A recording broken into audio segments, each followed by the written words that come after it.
네, 반갑습니다. 저는 서울 장로교회 담임 목사로 부임한 한상인 목사입니다. 성경 최고의 소통자가 예수님 이렇게 네. 기고하셨잖아요. 네, 네. 너무 마음에 딱 와닿았어요. 네, 이건 어떤 뜻인가요? 네. 성경을 통틀어서 이제 구약에서는 이제 하나님을 우리가 소통자로 생각할 수가 있고, 또 신약을 이제 통틀어 보면 네, 예수님을 우리 이제 소통하시는 분이라고 생각할 수가 있습니다. 그래서 하나님께서는 우리 사람과 대화하시기 위해서 끊임없이 사람과 대화하고 또 설득하시고 이런 이제 말씀들이 구약에서 찾아볼 수가 있고, 신약 성경에도 보면 우리 주 예수님께서도 이 성육신하신 그 사건 자체가 벌써 우리 인간과 소통하시고자 하는 그런 마음으로 오셨다, 그 사건이다, 이렇게 이제 생각을 해볼 수가 있고, 예수님의 공생애 동안 보면 많은 사람들과 예수님은 거리낌 없이 대화하셨고 또 소통하셨고, 또 예수님의 그 대화 가운데에서는 또 비유를 많이 사용하셔서 사람들로 하여금 이해할 수 있도록 또 설득하여서 그 사람들의 삶이 변화되어질 수 있도록 이끄셨던 것을 볼 수 있습니다. 그래서 예수님은 우리에 있어서 가장 좋은 소통자로서 또 사람들과 공감을 하신 분으로 이렇게 생각해 볼 때에 그런 의미에서 제가 예수님의 그 소통을 제가 이렇게 이야기를 했던 것 같습니다. 예수님이 최고의 소통자라고 이렇게 예시를 들 만한 성경 네. 너무 많겠지만 네. 짧고 이렇게 네. 핵심적인 게 있나요? 네, 그렇죠. 예수님은 그 공생애 가운데 제자들뿐만 아니라 많은 사람들, 대중들과 무리들과 소통하실 때 결코 어려운 단어를 사용하시지 않고 그 사람들의 일상생활에서 사용하는 언어들, 그리고 그들의 일상생활에서 볼 수 있는 풍경들, 예를 들면 씨 뿌리는 비유라든지, 그리고 공중에 나는 새를 보라, 이런 것들을 보면서 그냥 사람들의 일상생활 속에서 흔히 접할 수 있는 그런 요소들을 소재로 삼아가지고 그들과 대화하려고 시도하셨던 것을 볼 때에 예수님은 정말 좋은 소통의 모델이라고 생각을 해볼 수 있습니다.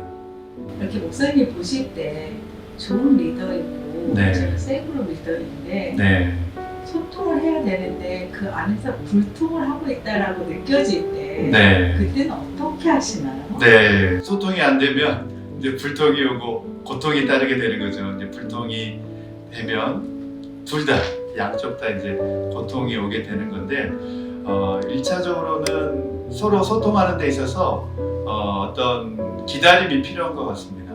상대방에게 내 생각이라든지 내 주장을 일방적으로 관철시키려고 할 때에 소통이 안 된다, 저 사람과는 대화가 안 된다, 이제 이렇게 되는 거거든요.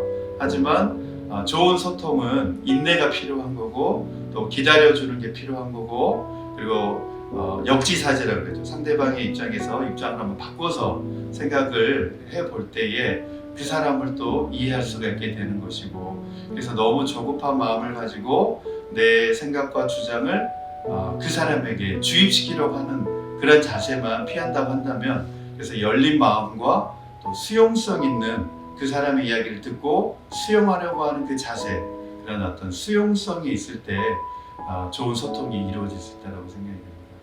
이주 한인교회의 전도와 문화, 네. 문화를 통한 세상과의 소통에 장점도 있고 단점이 있겠죠. 네. 목사님 생각하시는 어떤 것들이 있을까요? 네, 아주 너무 좋은 질문이라고 생각이 되는데요. 흔히 우리가 이제 문화적인 개념과 정의를 사실은 말하면서도 잘 그 개념이 우리 속에 정립이 안 돼 있는 경우가 많이 있습니다. 그래서 이제 저 같은 경우도 문화를 전공하긴 했지만, 이제 저 같은 경우도 이제 사실은 윤리학이 제 이제 전공 분야의 핵심인데, 이제 세상 사람들이 윤리 그러면 이제 고리타분하게 느껴지기 때문에 이제 문화라는 개념으로 이야기를 하고 있는데, 그러다 보니까 사람들이 많은 오해가 생기는 것 같아요. 이게 문화 그러면 어떤 문화 공연을 하는 것을 말하는 건가, 이런 이제 어떤 스페시픽하게 그렇게 이제 맞추는 경향이 있는데, 사실 문화라고 하는 그 개념은 하나님이 창조한 그 창조 세계 이외에 인간이 인위적으로 만든 모든 것들은 다 문화적인 영역이라고 생각을 하면 됩니다. 그 문화의 개념은 인간이 창조하고 인간이 만들어낸 산물, 그것들을 다 가리켜서 이제 문화적인 요소이고, 특별히 우리의 삶의 양식, 또 우리의 삶의 형태를 다루는 것이 이제 문화 이론이라고 생각을 하면 될 것 같습니다. 그래서 특별히 이제 우리는 복음을 세상 사람들에게 어떻게 나누고 전할 수 있을까를 이제 고민을 많이 해보게 되는데, 복음은 사실 변하지가 않죠. 문화는 바뀌고 변하지만, 그러나 복음을 전하기 위한 우리의 옷은 자꾸 그 시대와 상황에 따라서 또 그 세대에 따라서 바꿔 입을 수 있는 거죠. 하지만 우리가 옷을 바꿔 입는다고 해서 그 복음의 본질 자체가 변하거나 달라지지는 않는 것인데, 흔히 이제 우리가 이 복음과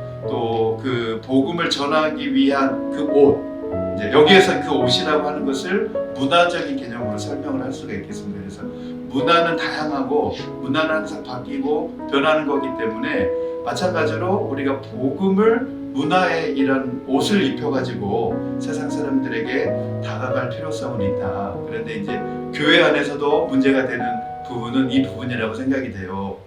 근데 기독교가 복음의 옷을 입고 세상 사람들에게 다가갈 때에 다양한 측면이 있는데, 사람들은 그 모습을 보고서 마치 복음이 변질되어 버렸다라고 이제 오해를 하는 경우가 있는데, 그렇지 않습니다. 복음은 변함이 없습니다. 하지만 사람들에게 다가가는 그 문화의 형태와 옷은 언제든지 우리가 갈아입을 수 있다는 거죠. 우리가 이제 여기 버지니아도 보면 사계절이 있지 않습니까? 봄, 여름, 가을, 겨울 사계절이 있는데, 계절에 따라서 우리가 옷을 다 바꿔 입잖아요. 그래서 우리가 마찬가지로 복음도 세상 사람들에게 전하고 전달되어질 때 문화의 옷을 입혀서 또 그 계절에 맞게 옷을 입혀서 다가갈 필요는 있다라고 생각이 됩니다. 감사합니다. 제가 요즘에 가장 고민하는 게 교회 안에 1세와 1.5세, 네. 2세의 그 자기만의 공감하는 기준이나 아까 말씀하신 문화가 좀 다르잖아요. 네, 맞습니다. 2세들, 조금 더 교회 리더십에 있는 분들의 그 기준에 보면 1.5세나 2세의 문화의 옷은 딱 탁지 않거든요. 네, 맞습니다. 이럴 때 그 사고의 유연성을 조금 갖추셔야 되는데, 그렇지 않고 컨플릭이 있을 때가 있거든요. 네, 맞습니다. 그러면 우리는 어디에 기준을 둬야 될까요? 네, 그게 이제 많은 이민교회에서 고민하는 문제인 것 같습니다. 그리고 고민은 하지만 답이 나오지 않는 또 영역이기도 한 것 같은데, 저 또한 많은 그런 부분에 대해서 고민을 많이 했습니다. 그리고 이제 제가 이민 왔던 그 교회가 최초 이민교회라고 알려진 그런 교회에서 사역을 했기 때문에, 그 교회 역시도 이런 1세와 2세 그리고 3세, 4세에 이르기까지 어떻게 소통해야 되는지에 대한 많은 갈등과 고민들이 많이 있었는데, 가장 중요한 것은 존중이라고 생각이 됩니다.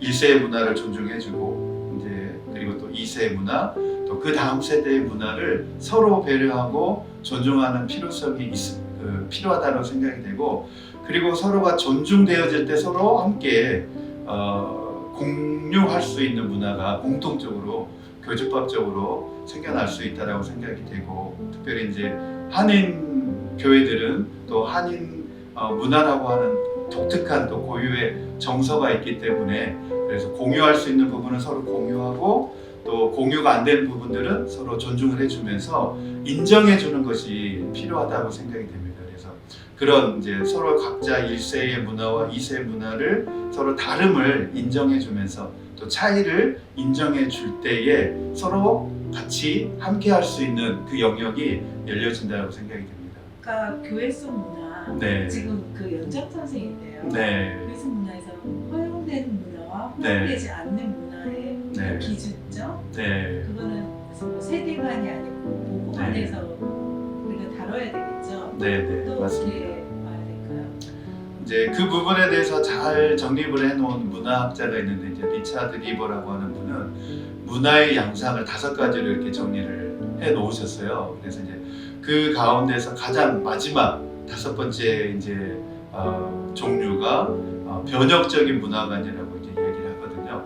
뭐 문화에 대립하는 그리스도, 문화에 속한 그리스도, 뭐 여러 가지 이제 문화적인 그 개념으로 그리스도에 대한 이야기를 하고 있는데 가장 그래도 적합한 문화의 부류가 그 문화를 변혁하는 그리스도라고 이제 생각이 됩니다. 그래서 교회는 많은 사람들을 다 포용을 해야 된다고 생각이 됩니다. 그래서 저도 이제 우리 교회 성도님들에게 말할 때 교회는 병원이다, 영적인 병원이다, 누구나 다 올 수가 있는 곳이다. 그래서 그렇게 이제 이야기를 하고 있는데 다양한 문화를 다 포용할 수 있어야 되겠죠. 그래서 1세 문화, 아까 예를 들어서 1세 문화라든지 2세 문화라든지 그리고 우리 한옥권의 문화라든지 또 영어권의 문화라든지 이런 다양한 문화가 같이 공존할 수 있는 곳이 교회가 되어져야 된다라고 생각이 되고 특별히 이제 우리 교회에는 또 다문화권에 있는 가정들이 또 많이 이제 형성이 되어 있습니다. 그 교회 가정 그 가족들 가운데 그래서 그런 가족들까지도 다 우리가 포용할 수 있어야 된다. 그것이 우리가 가족이라고 말할 수 있는 우리 믿음의 공동체이고 복음 안에서 우리가 그 다양성 안에서 또 통일성을 추구할 수 있는 그런 공동체로 나갈 수 있는 부분이라고 생각이 됩니다.